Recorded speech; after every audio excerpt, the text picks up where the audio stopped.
So before we get into the foundations of estate planning, I want to just give, and don't worry, you won't be quizzed at the end, but just give some background as to terms that you might hear as I'm speaking. So generally speaking, when we say someone is died intestate, you might hear that. That means that person died without an estate plan and specifically without a will. The opposite is if they died testate, then they had a will. A testator, if you hear that term, is who makes the will. Testamentary is something that happens on death. The executor, you probably heard that thrown around quite a bit. That's the person who manages a will. You may also hear personal representative. And then if we're talking about trust, which we will later in this presentation, the grantor is the person who makes the trust. The trustee is the person who manages the trust. We're going to talk a lot about basis later on. It has to do with taxes, and I'll go into detail there. We'll talk about joint ownership, so joint tenancy ownership or JT ownership. We're going to talk about powers of attorney. So for your finance power of attorney, you'll hear me use the word agent or attorney in fact. Those are your powers of attorney.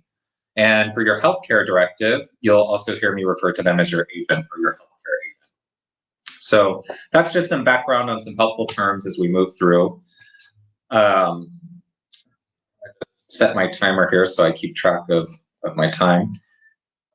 Okay, so what does estate planning encompass? When we hear that term, what does it mean? One aspect of estate planning is incapacity planning, and that's kind of at the forefront of everybody's mind right now. What do I need to put in place in the event that something happens to me, I'm incapacitated, and I can't manage my own affairs, either healthcare or finances? So estate planning encompasses getting an incapacity plan in place, which I think is a little bit more at the forefront of our minds right now than maybe it was previously. Estate planning also encompasses how your assets are distributed on your death. So disposition of assets, having a will, having a trust, designating beneficiaries to your accounts, making beneficiary designations for your investment accounts, right? Estate planning can also encompass tax planning, so making sure that you minimize the tax burden for your heirs or your beneficiaries. And then also leaving a legacy. So making meaningful gifts after your death, maybe some charitable work, maybe providing for younger persons in a way or younger people in a way that's meaningful so that your legacy goes beyond your life. So I'm going to start with talking about incapacity planning. There are two documents that are imperative that each of us has. The first one is an advanced healthcare directive. If you don't have one already, absolutely you should get one. Same thing with the financial power of attorney. These two documents are pretty simple to get, and we're going to go through what they are and what they're used for. But just in taking a bird's eye view, the healthcare directive is designating someone who can advocate for your medical and healthcare needs if you're not able to do so yourself. A financial power of attorney is designating someone who can manage your finances if you're not able to do it yourself. And why do we need these, or why are they so important?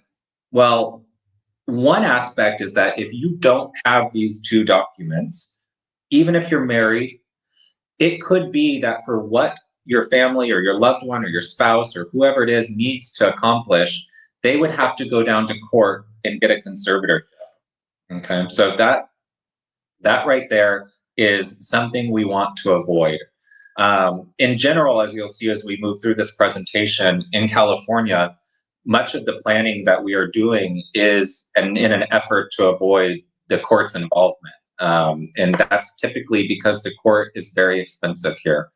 So for conservatorship specifically, if you don't have these incapacity planning documents, there would have to be a court case opened up, and a judge would have to order or decide who's going to be your medical decision maker and your financial decision maker.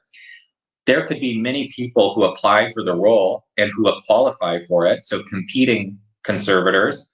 And your estate actually would have to pay for all of that court work and filings and legal representation of all of the people who are applying to be your conservators.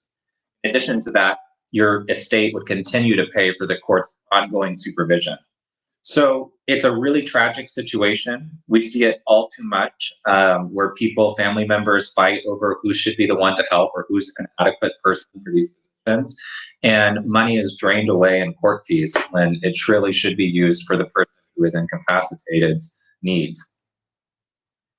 So what is an advanced healthcare directive? An advanced healthcare directive helps you determine and designate who's going to advocate for your medical needs. So choosing a good agent here is not so much about picking someone who is super financially savvy. It's about picking someone who you are comfortable with and who is also comfortable with medical issues. Incapacity, when this document would apply, if you're not able to manage your own decisions, it could be short-term incapacity. So this person could be only helping out for a short period of time, or it could be long-term. You could be incapacitated for the rest of your life if the situation were really extreme. So getting to choose who that person is and having conversations with them in advance is very helpful. If you do a healthcare directive, you also get to decide when it becomes effective. So you could either say, my agent, my healthcare agent, only can help me with medical decisions if I can't do so myself, meaning I'm incapacitated. Or you could say, I want that person to help immediately. Now, this is a case-by-case basis where we would talk through and decide this, but there are times, even for healthy people, where having an immediate healthcare directive is actually sensible. This is an emergency document, so when you need it, you need it. You want whoever your agent is to be able to step in and start helping right away. So there are times when we choose to have this healthcare directive effective, even while you're healthy, and be an immediate directive. Okay, what else does it do? You waive your healthcare information so that they can access your healthcare information, so that your agents can do their job effectively. You provide information to that agent about your needs. So any needs that are unique to you, we would list out, and anything that you think your agent would want to know if they had to pick up the pieces and help you out. You know, I want to be at home as long as possible. I don't want to be in a co-ed facility. I want to be in a facility that is friendly or LGBT centered. And so any of those needs that might be unique to you, this is your opportunity to tell your agent how to take care of you. And finally, the directive allows you to make some end-of-life decisions. So decisions related to life-sustaining support, to organ donation. So having the opportunity to think through some of those hard decisions when you are healthy and when you don't have an immediate concern is usually a good idea. Usually make more sensible or informed decisions when you're not facing an immediate crisis. So that's the healthcare power of attorney. The financial power of attorney is, just as it sounds, more of a financial document. It's the day-to-day management of your finances if you're not able to.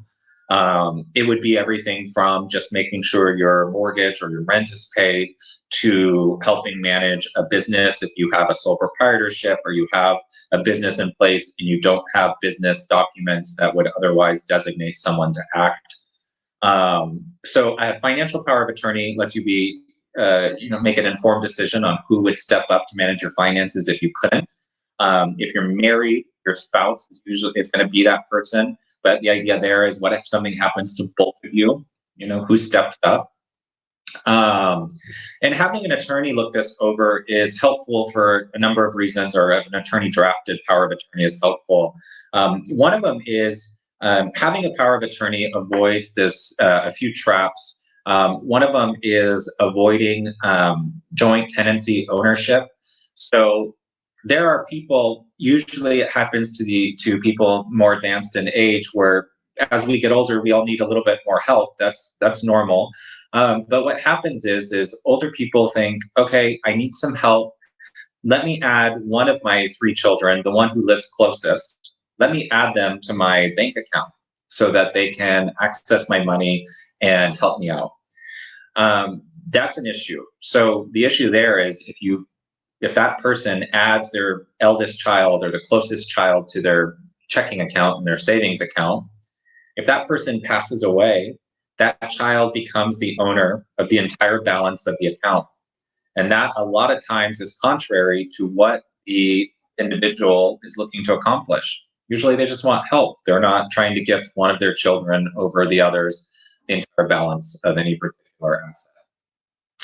So what they're really trying to do is have a financial power of attorney. And so they instead execute this document. That child who's closest can help manage their finances, but that child doesn't become the owner.